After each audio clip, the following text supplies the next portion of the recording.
오늘 보실 말씀은 구약성경 이사야서 1장 10절부터 20절까지의 말씀, 구약성경 968쪽입니다. 너희 소돔의 관원들아, 여호와의 말씀을 들을지어다. 너희 고모라의 백성들아, 우리 하나님의 법에 귀를 기울일지어다. 여호와께서 말씀하시되, 너희의 무수한 재물이 내게 무엇이 유익하뇨? 나는 수디양의 번제와 살진 짐승의 기름에 배불렀고, 나는 수송아지나 어린 양이나 수디염소의 피를 기뻐하지 아니하노라. 너희가 내 앞에 보이려 오니 이것을 누가 너희에게 요구하였느냐? 내 마당만 밟을 뿐이니라. 헛된 재물을 다시 가져오지 말라. 분향은 내가 가중히 여기는 바요, 월삭과 안식일과 대회로 모이는 것도 그러하니 성애와 아울러 악을 행하는 것을 내가 견디지 못하겠노라. 내 마음이 너희의 월삭과 정한 절기를 싫어하나니 그것이 내게 무거운 짐이라 내가 지기에 곤비하였느니라. 너희가 손을 펼 때에 내가 내 눈을 너희에게서 가리고 너희가 많이 기도할지라도 내가 듣지 아니하리니 이는 너희의 손에 피가 가득함이라.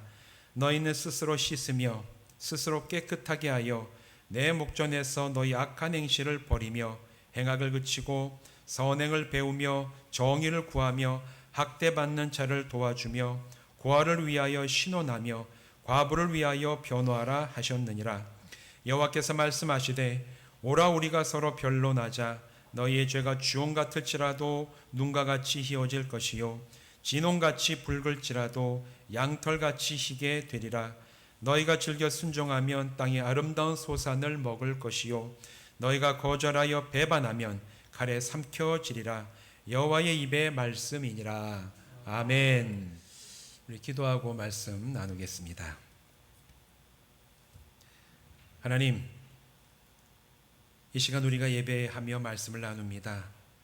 이 말씀이 살아계신 하나님의 말씀으로 우리의 심령 가운데 새겨지게 하여 주시되, 성령님 이 시간 이 자리에 임하셔서 진리의 말씀을 우리 심령에 조명하여 주시옵시고, 성삼일체 하나님의 진리를 따라 살아갈 수 있는 온전한 능력을 덧입을 수 있는 믿음의 시간 되게 하여 주시옵소서. 함께 하실 주님을 찬양하오며 예수님의 이름으로 축복하며 기도하옵나이다. 아멘. 이 시간 함께 말씀을 나누는 우리 모두 분들 또 주님의 이름으로 축복하고, 이 자리에 함께 하시지 못하지만 또 온라인으로 우리 함께 예배하는 모두 분들을 축복을 합니다.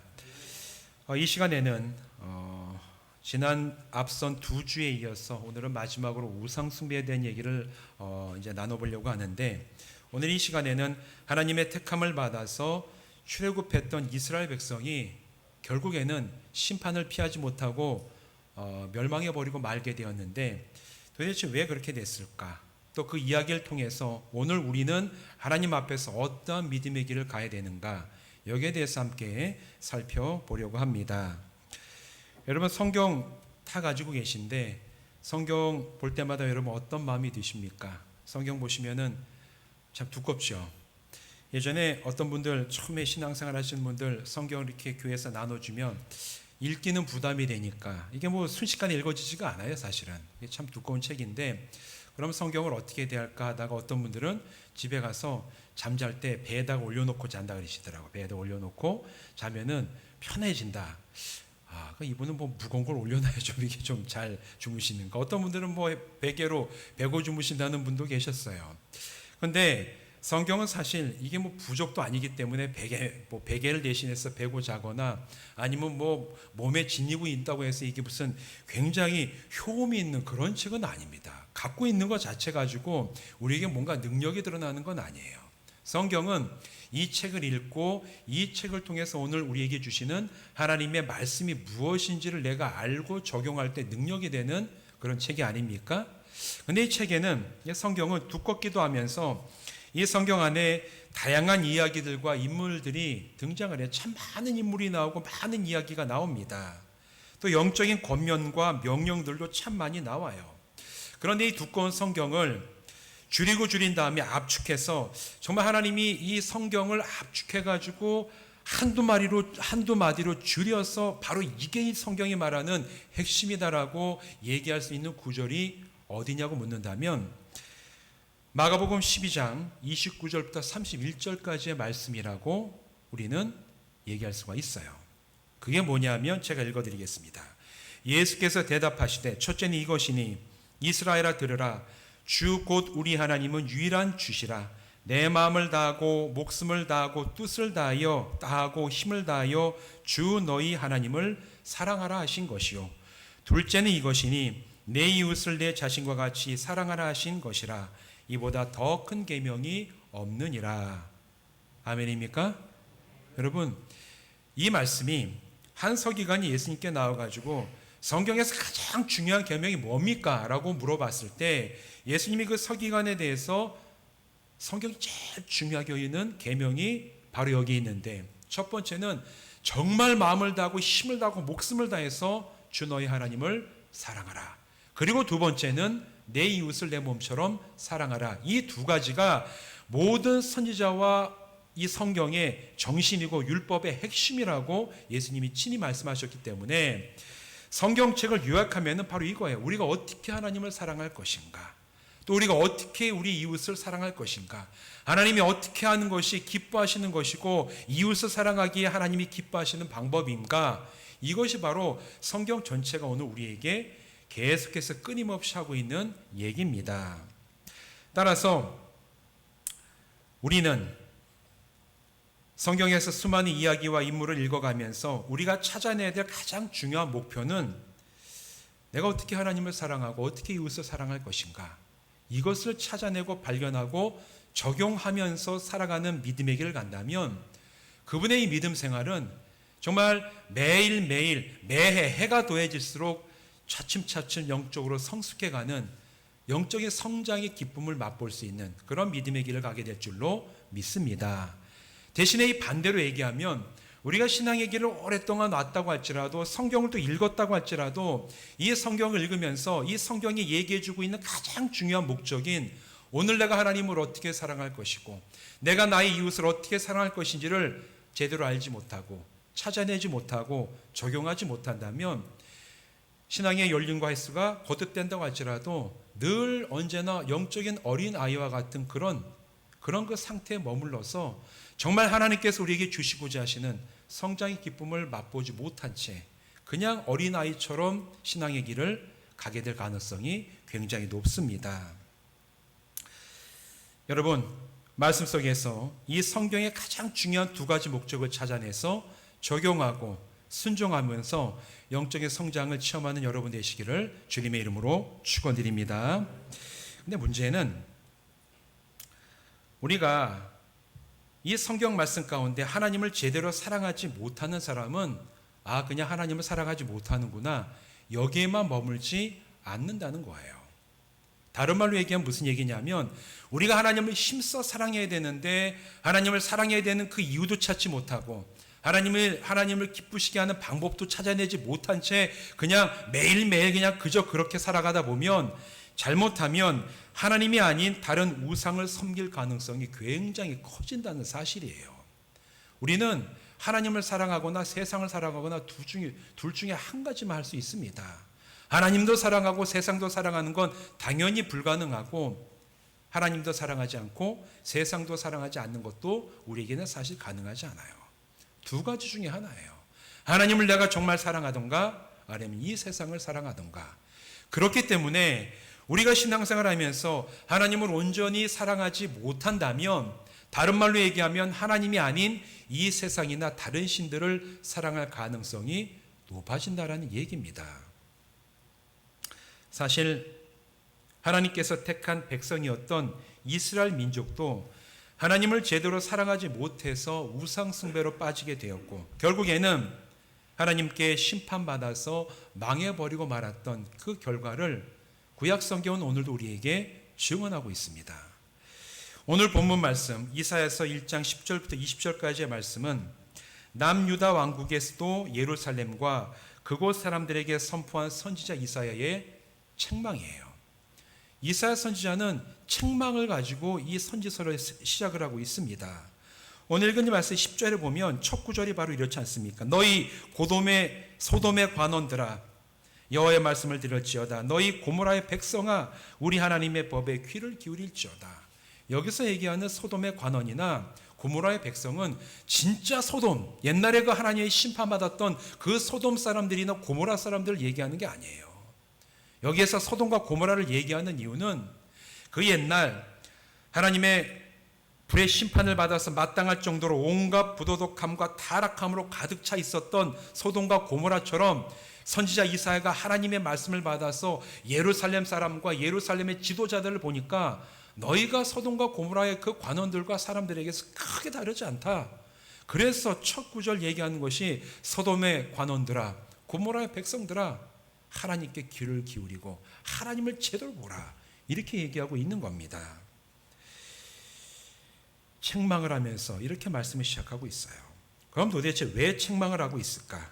그 책망하는 이유에 대해서 11절부터 15절까지의 말씀을 통해서 하나하나 지적을 하면서 쭉 얘기하고 있는데, 그 이유는 남유다 사람들이 드리는 희생제사와 또 제물과 월삭과 안식일과 각종 집회와 기도가 다 하나님을 역겹게 하고 실증나게 했기 때문이라고 오늘의 본문은 분명하게 얘기하고 있습니다. 하나님이 여기에 대해서 실증하셨다는 거예요. 너희가 수염소와 수양과 어린 양의 그 피를 가지고 너희가 나와서 제사 지내고 그것을 태워서 하나님 기뻐하시는 향을 낸다고 하고 아주 화려하게 모여가지고 집회를 열고 성회를 가지고 이런 거 다 하지 마라. 역겹다. 하지 마라. 내가 더 이상 그걸 기뻐하지 아니한다. 하나님께서 그렇게 말하라고 선지자 이사야를 통해서 선포하고 계신 것입니다. 그럼 이런 제사나 여러 가지 절기와 또 집회나 기도 이런 것 자체를 하나님이 나쁘시게 보는 것입니까? 그렇지 않아요. 구약 성경 처음에 있는 출애굽기에서 신명기에 이르도록 그 이야기를 쭉 읽다 보면 여기에서 얘기하는 희생제사 각종 절기를 직접 설명하신 분이 하나님이십니다. 이스라엘 백성들이 이끌고 나오시면서 광야를 지나가면서 너희가 나중에 가나안에 들어가면 이렇게 하나님 앞에 제사를 지내라. 이렇게 하나님 앞에서 절기로 모이고 이렇게 너희가 성회로 모여서 하나님을 예배하고 기도하고 하나님께서 베풀어 주신 구원의 은혜를 기억하라. 이거 말씀하시고 설명하신 분이 누군지 아세요? 하나님이세요. 하나님이 명령하셨고 하나님이 설명하셨고 반드시 지키라고 이끌어 가셨던 분이 하나님이세요. 왜냐하면 이런 희생제사와 절기와 안식일을 통해서 이스라엘은 하나님의 백성의 정체성을 유지하면서 살아갈 수가 있었습니다. 우리가 누군지, 우리가 어떻게 애굽에서 나왔고 우리에게 주셨던 아브라함의 그 복이 어떻게 현실이 되었는지를 이 절기와 행사와 여러 가지 제사를 통해서 기억하는 것이 하나님이 원하셨던 이런 여러 가지 예배, 절기, 제사들의 목적이었어요. 그런데 하나님께서 오늘 이 본문에서 이런 것들에 대해서 분노하고 역겨워하신다고 선포합니다. 그 이유는 이스라엘 백성들이 우상도 숭배하고 동시에 하나님 앞에서 제사도 드리는 이중적인 영적 태도를 가지고 있었기 때문에 하나님께서 더 이상 드리지 마라. 난 다 싫다. 다 역겹다. 이제 너희들이 그렇게 하는 것 더 이상 나는 받아주지 않겠다. 하나님이 이렇게 말씀을 하신 것입니다. 이사야 선지자 시대에 예루살렘을 중심으로 했던 남유다 왕국은 사실 왕에서 백성이 이르기까지 우상 숭배가 아주 성행했습니다. 얼마나 우상 숭배가 성행했냐 하면 이 당시에 보면 이 예루살렘에서 성전이 있었어요. 솔로몬 왕이 지어놨던 성전, 이 성전 안에 한켠에 우상의 신상을 세워놓고 하나님 앞에 제사 드리는 그 성전 안에 우상에게도 제사 드릴 수 있는 그런 장소를 만들어 놨다라는 거예요. 그래서 하나님께 제사 지낼 때는 그 제사 드리러 나온 다음에 나갈 때는 우상에게 가가지고 또 제사 지내고 절하고 나가는 그런 일들이 이 하나님의 성전에서 반복되고 있었다는 것을 이 선지자서와 열왕기 상하서를 보면 우리가 알 수가 있습니다. 오늘 이 그 본문 12절 말씀을 보면, 그래서 이 본문 12절 말씀의 하반절을 보면 이렇게 얘기하고 있어요. 내 마당만 밟을 뿐이니라. 내 마당만 밟는다. 이 말씀 뭐냐면 그냥 내 마당, 이 성전 마당만 그냥 쓸데없이 왔다 갔다 한다는 그런 의미가 아니에요. 이 내 마당만 밟는다는 의미는 모욕하다라는 의미가 있습니다. 너희가 지금 나에게 예배하는 성전에 들어와서까지 우상을 세워놓고 그 우상에 절을 하는 그런 모욕을 나에게 주는구나. 너희가 이곳에 들어와서 나를 모욕하고 나의 성전을 짓밟는구나. 하나님께서 이렇게 말씀하시면서 분노하시고 계신 것을 오늘 이 본문은 우리에게 얘기해 주고 있습니다. 여러분, 왜 그런 이스라엘 백성들은 사실 우리가 지금 이 말씀을 보면 되게 말이 안 되는 이런 행동을 하면서까지 하나님께서 분노하시는 그런 일들을 했을까? 왜 그랬을까? 이 이유를 우리는 알 필요가 있습니다. 그 당시에 이스라엘 전체 국가가 둘러싸고 있었던 국제 정세가 굉장히 복잡했어요. 북이스라엘 왕국과 남유다 왕국으로 나눠져 있었는데 사실 이 나라들이 강한 나라들이 아니었죠. 북쪽으로는 우리가 잘 알고 있는 아수르 제국이 일어났습니다. 이 아수르 제국은 굉장히 강력한 철기 문화를 가지고 전차를 끌고 이웃 나라를 침략해서 아주 그냥 초토화시키고 사람들을 사거리 잡아다가 학살해버리는 그런 굉장히 잔인했던 제국이었어요. 그 제국이 위에서 막 일어나고 있으니까 이 이스라엘, 북이스라엘과 남유다 왕국, 이스라엘 민족이 마음에 불안함이 있는 거예요. 불안함이 있어서 이런 상황을 해결하기 위해서 이스라엘은 하나님을 의지하지 않았습니다. 하나님을 의지하지 않고 신흥 강국이었던 바벨론 제국을 의지하고 또 그들이 예전에 떠나왔었던 이집트, 애굽 왕국을 의지해서 이 아수르 제국과 맞설려는 그런 마음이 있었어요. 하나님을 의지하고 하나님께서 도움을 주시기를 원하는 그런 마음이 아니라 아수르 제국이 쳐들어올 것 같으니까 바벨론 제국과 동맹을 맺고 애굽과도 동맹을 맺어서 이제 우리가 우리 스스로 한번 지켜보자, 그런 마음을 가지고 이 북이스라엘과 남유다 왕국이 그런 식으로 이제 나라를 운영해 나가기 시작했다라는 거예요. 그런데 그러는 과정에 자신들을 위협하는 아수르 그 강대국이나 아니면 자기들이 의지하는 강력한 동맹인 바벨론인의 애굽 나라들을 보니까 그들이 섬기는 신들이 우리가 섬기는 신들이랑 다른 거 아닙니까? 야, 우리는 이렇게 좀 약해 있는데 저 나라 보니까 이런 신들을 섬기면서 야, 이 나라가 강하네? 그럼 우리 역시 저들이 섬기는 그런 신도 우리 한번 섬겨야 되겠다. 그런 마음을 가지고 그들이 섬기는 신상도 하나님의 그 성전 안에 들어와서 세워놓고 왕에서부터 백성에 이르기까지 그들도 함께 우상에 절하는 그런 일들이 북이스라엘과 남유다 왕국에서 성행하게 되었다라는 겁니다. 여러분, 그런 국가들이 섬기는 신들을 이스라엘 백성도 섬기면서 그들의 마음속에는 그런 신들의 힘을 빌려서 자기들의 안정과 풍성한 생활을 잃어버리지 않도록 기원하는 마음이 그들의 마음속에 있었던 거예요. 재미지 않습니까? 지난번 설교까지 제가 출애굽에서 10가지 재앙의 이야기를 말씀드렸죠. 애굽에서 10가지 재앙을 통해서 우상들이 헛되고 그 우상들이 아무것도 아니라는 것을 알고 그 신들을 벌주셨던 하나님의 그 약속과 인도하심을 따라 가나안으로 광야를 지나 들어갔던 이스라엘이 이제는 주변의 강력한 나라를 보면서 그들의 이방 신들을 섬기게 된 거예요. 이방 신들을 벌주신 하나님의 그 위대하신 능력을 보면서 출애굽했던 백성들이 이제 한 200년쯤 지나고 나니까 그들의 주변에 있는 이방 나라들의 신들을 보면서 야, 우리가 저런 신들을 섬기면 우리도 좀 더 안전하지 않을까? 우리가 누리는 이 삶이 좀 잘 유지되지 않을까? 그런 마음을 가지고 그 신들을 섬기는 지경에 이르고 말았다는 겁니다. 영적인 눈이 멀어버리고 육신의 눈에 보이는 것만 따라가게 되면 여러분, 이렇게 우상 숭배에 빠지게 됩니다. 그래서 요한일서 2장 16절은 이렇게 성도들에게 경고하고 있어요.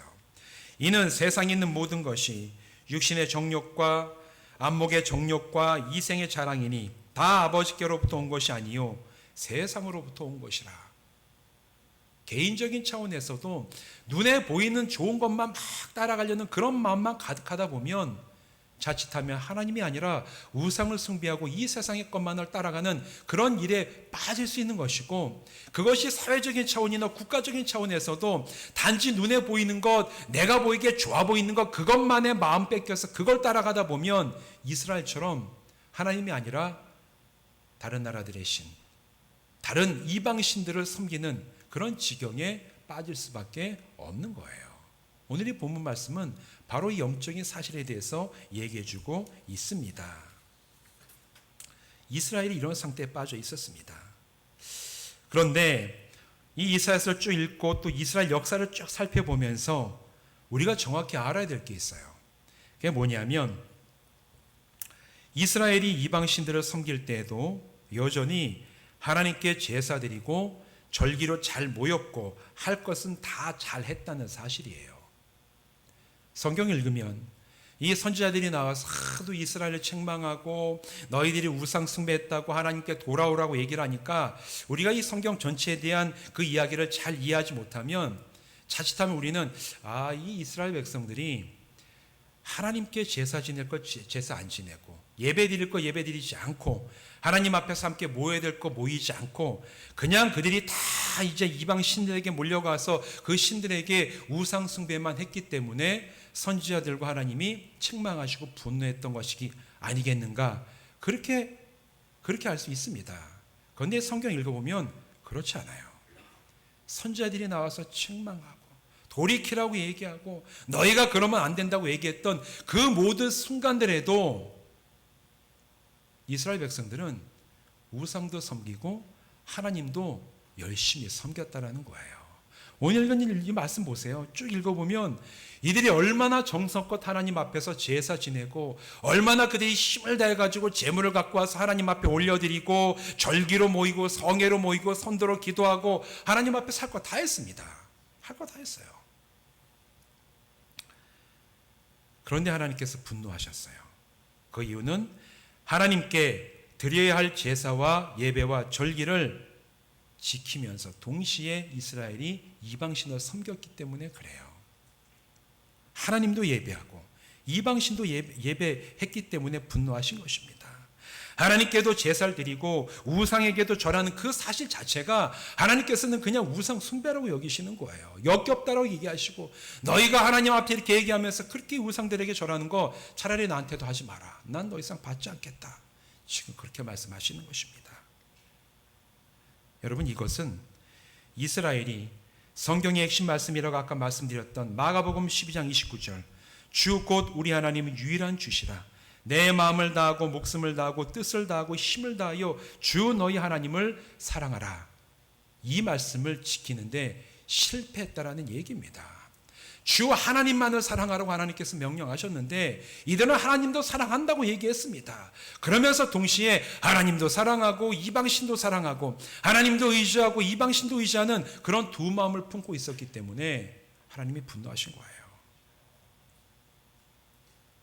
이들이 가지고 있었던 생각은 우리가 우상을 섬기긴 하지만 자신들은 택함받은 아브라함의 후손이고 또 하나님께 희생제사와 절기를 우리가 정확하고 철저하게 잘 지키니까 우리는 괜찮다. 그 생각을 가지고 있었던 거예요. 우리는 아브라함의 후손이고 하나님이 택하신 백성이고 우리가 하나님 앞에 이렇게 정확하고 하나님이 정말 지키라고 하신 절기를 잘 지키고 있으니까 우리가 하나님께로부터 받는 복도 받고 이 우상에게도 절해서 우상이 주는 복도 받아야 되겠다. 이 마음 두 가지가 다 있었던 거예요. 그러나 마음도 없이 헌신하지 아니하고 하나님 앞에 드리는 그 제사와 절기와 모임은 그것이 아무리 성대하고 정확하게 지켜진다고 할지라도 하나님께서는 역겨워하신다고 오늘 우리에게 분명하게 말씀하고 있습니다. 여러분, 오늘 이 말씀은 우리들에게도 굉장히 중요해요. 왜냐하면 우리가 드리는 예배, 내가 하나님 앞에 섬기는 나의 어떤 영적인 자세를 이 말씀에 비추어 보아서 돌아보게끔 만드는 그런 말씀이기 때문에 그렇습니다. 여러분, 우리가 오늘 이곳에 같이 모여서 예배한다고 여러분 이 예배가 다 같은 예배가 될까요? 우리가 다 같이 예배한다고 우리 모두가 드리는 게 다 하나님이 기뻐하시고 하나님께 정말 영광 올리고 하나님께서 정말 받으시기에 합당한 예배가 될까요? 저는 그랬으면 좋겠어요. 여러분 한 분 한 분 모두가 이곳에 모여서 한 마음을 가지고 한 말씀을 가지고 한 찬송을 부르면서 드리는 예배가 하나님이 정말 기뻐하시는 똑같이 중요한 예배가 되기를 저는 간절히 바랍니다. 그러나 그러지 않을 가능성이 있습니다. 하나님을 경외하며 사랑하는 그 심령을 가지고 드리는 예배는 하나님 기뻐하십니다. 그러나 마음이 하나님을 향하지 않는 예배, 마치 세상 사람들이 아무 신 하나 내가 섬겨서 내가 정말 나에게 올 어떤 그런 애군이라든가 내가 얻어야 될 거 얻지 못하게 되는 이런 걸 한번 막아보겠다는 그런 생각 가지고 예수 믿고 의지해서 그저 이 땅에서 잘 살기를 바라는 그런 마음을 가지고 드리는 예배는 하나님 받지 않으십니다. 이건 분명한 사실이에요. 제 얘기가 아니라 오늘 이 성경이 얘기하고 있는 얘기예요. 하나님을 우상처럼 섬기는 것이 되기 때문에 그래요. 여러분, 예배를 해도 정말 하나님을 예배하는 사람이 있고 같은 예배를 해도 하나님을 마치 우상처럼 섬기는 사람이 있습니다. 여러분, 우리 영적으로는 이걸 분별해야 됩니다. 여러분, 오늘 하나님을 전능하신 하나님 한 분만으로 여러분 섬기십니까? 여러분, 하나님이 창조주가 되시고 나의 유일하신 주님이심으로 내가 마음을 다해서 하나님을 찬송하고 예배하십니까? 예배하십니까? 여러분, 이게 심각한 얘기입니다. 이거 굉장히 심각한 질문이에요. 우리가 하나님을 그렇게 예배하지 아니하고 이스라엘 백성처럼 내가 세상에 의지하는 것도 의지하고 주일이 되면 그래도 내가 성도니까 주일날 나가서 정말 이 시간만큼 내가 예배를 해야지, 예배하고 세상에 나가서 또 세상의 것을 예배하고 이게 반복되고 왔다 갔다 하면 하나님 보시기에 그냥 우상 숭배예요. 그냥 하나님도 우상처럼 섬기는 것입니다. 그런 예배 자리에 우린 서지 말아야 돼요. 여러분, 하나님이 주시는 복도 받고 싶고 이 세상에 우상이 주는 것들이 누리고 싶어하는 그런 마음을 가진 사람의 예배 역시 하나님은 받지 않으십니다. 두 마음을 품었기 때문에 그래요. 예수 믿는다 하면서 점치고 또 굿하고 또 사람 찾아다니면서 사주팔자 보면서 그것을 따라 살아가는 사람의 예배도 하나님은 받지 않으세요. 왜냐하면 그 사람은 세상의 신에게 자기의 삶을 맡기는 우상 숭배를 하는 것이기 때문에 하나님은 그 사람의 예배를 받지 않으십니다. 또한 재물에 온통 마음이 빼앗긴 사람, 세상의 부귀영화와 즐거움에 빠져서 나오지 못하는 사람들 역시 마찬가지입니다. 하나님이 아니라 그것들이 그들의 신이 되었기 때문에 하나님께서 기뻐하시는 예배자로 설 수가 없어요. 우리는 분명히 이걸 알아야 됩니다. 우상 숭배의 결과는 명확합니다. 19절과 20절 보면 이렇게 얘기하고 있죠. 너희가 즐겨 순종하면 땅의 아름다운 소산은 먹을 것이요 너희가 거절하여 배반하면 칼에 삼켜지리라. 여호와의 입의 말씀이니라. 우리가 참된 예배자 하나님 앞에 서면 하나님께서는 그 예배를 온전히 받으시고 기뻐하시면서 그에 합당한 삶으로 우리에게를 인도하시는 게 하나님의 진리입니다. 그러나 우리가 온전하게 예배자로 서지 못하고 이스라엘 백성이 했던 그 영적 타락처럼 우리가 하나님의 백성인 것처럼 우리가 하나님의 성도라고 얘기해서 세상도 섬기고 하나님도 섬기는 이중적인 영적인 태도를 가지고 하나님을 섬긴다면 성경 말씀은 그거예요. 너희가 심판받을 것이다. 중간지대는 없습니다. 우리가 하나님을 하나님으로 온전히 예배하면서 하나님이 주시는 복된 길로 나갈 것인가, 아니면 하나님과 세상을 함께 섬기다가 마지막에 심판받을 것인가. 우리에게는 두 가지 선택밖에 없어요. 중간지대는 없습니다. 온전히 하나님을 선택하고 주님께만 우리의 마음을 드리는 성도들 되시기를 간절히 바랍니다. 사랑하는 성도 여러분, 오늘 여러분의 영적인 상태는 어떻습니까? 여러분의 마음이, 여러분의 이 가치가, 여러분이 드리는 그 삶의 방향이 하나님을 향해 있습니까? 하나님을 향해 있습니까? 내가 완성됐냐고 묻는 건 아니에요. 여러분의 우리 삶이, 저의 삶도 완성되지 않았습니다. 우리가 어떻게 하나님 앞에서 완전하고 완성된 삶을 살아갈 수가 있겠습니까? 그러나 중요한 것은 오늘 나의 마음과 내 영혼과 내 삶에 가는 길이 하나님을 향해서 그 방향이 지어져 있냐라는 거예요. 완성됐냐고 묻는 게 아니에요. 여러분, 여러분의 이 마음과 영혼과 삶이 하나님을 향해 있습니까? 그렇다면 끝까지 그 방향을 신실하게 지켜서 하나님 앞에 서는 날 칭찬받으며 주님 앞에 서는 성도들 되시기를 간절히 바랍니다. 그렇지 않다면 여러분, 하나님께로 여러분의 마음과 영혼을 돌이키셔야 돼요. 하나님께로 돌아오셔야 됩니다. 오늘 18절 말씀 얘기하시잖아요. 18절에서 뭐라고 얘기하십니까? 여호와께서 말씀하시되 오라 우리가 서로 변론하자. 너희의 죄가 주홍 같을지라도 눈과 같이 희어질 것이요 진홍같이 붉을지라도 양털같이 희게 되리라. 하나님, 제가 돌아보니 하나님께만 나의 마음을 드린 게 아니었던 것 같습니다. 하나님, 내 마음 중심에 이 세상의 성공을 섬겼습니다. 재물이 나의 신이 되었습니다. 세상에 살아가면서 주님 미신도 섬기고 하나님이 아닌 것에 하나님처럼 내가 마음을 두고 살아갈 때도 있었습니다. 주여, 제가 그걸 고백하며 주님 앞에 나갑니다. 고백하며 나갈 때 하나님께서 그것을 인정하는 사람을 깨끗하게 아주 희도록 바꿔주신다는 이 말씀이 오늘 우리에게 약속의 말씀으로 주어져 있습니다. 또한 야고보서 4장 8절 말씀은 이렇게 얘기를 하고 있어요.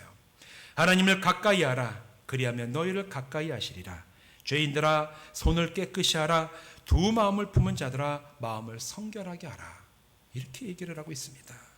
하나님과 세상을 모두 누리려고 했던 그 두 마음을 버리고 여러분 오직 하나님 한 분만을 섬기며 경외하는 길을 나가시기를 바랍니다. 하나님을 가까이 하십시오. 하나님을 가까이 하십시오. 그러면 하나님께서도 여러분을 가까이 하시며 친히 여러분의 길을 책임지시고 인생을 인도하시는 참 주가 되실 줄로 믿습니다. 이제 우리가 이 말씀 읽으면서 이스라엘이 범했던 영적인 실수를 되풀이하는 어리석은 길을 버려야 돼요. 이스라엘이 자기들은 택함받은 아브라함의 백성이고 우리가 하나님 앞에 이렇게 잘 예배하고 제사 드리고 모여서 나가기 때문에 우리는 괜찮겠지. 하나님 거기에 대해서 괜찮지 않다라고 말씀하시는 거예요. 혹시 우리의 믿음의 길이 정말 마음은 하나님께 드리지 않고 내 영혼이 하나님을 향하지 않은 채 이 세상과 하나님을 겸하여 섬기고 두 마음을 품고 왔었다면 여러분 이제 우리는 이스라엘의 영적인 타락과 실수를 버리고 하나님 제 마음을 온전히 하나님께 드립니다. 하나님을 가까이 하고 하나님 앞에 나아가 엎드림으로 우리의 영혼이 양털같이 씌어지고 하나님을 가까이 하는 놀라운 은혜를 날마다 힘입음으로 주님과 함께 가는 믿음의 삶 살아가게 하여 주시옵소서. 사모하며 결단하며 그 길을 실제로 받아 누리는 귀한 믿음의 길 가시기를 주님의 이름으로 축원드립니다. 기도하시겠습니다.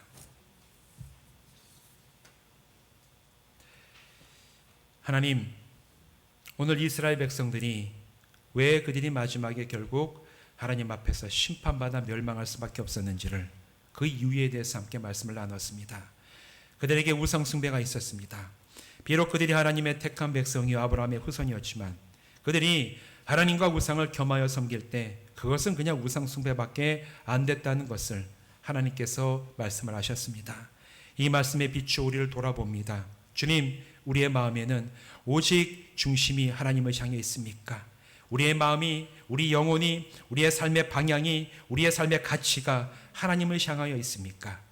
그렇다면 그 마음 끝까지 지키고 나갈 수 있도록 성령님 힘을 더하여 주시옵시고 그렇지 못했다면 하나님 우리의 삶을 이제 돌이킬 수 있도록 은혜 베풀어 주셔서 이 세상의 모든 신들을 내어버리고 하나님 한 분만을 참 하나님으로 예배하며 나가는 저희들로 온전케 하여 주시옵소서. 예수님의 이름으로 간절히 축복하며 기도하옵나이다. 아멘.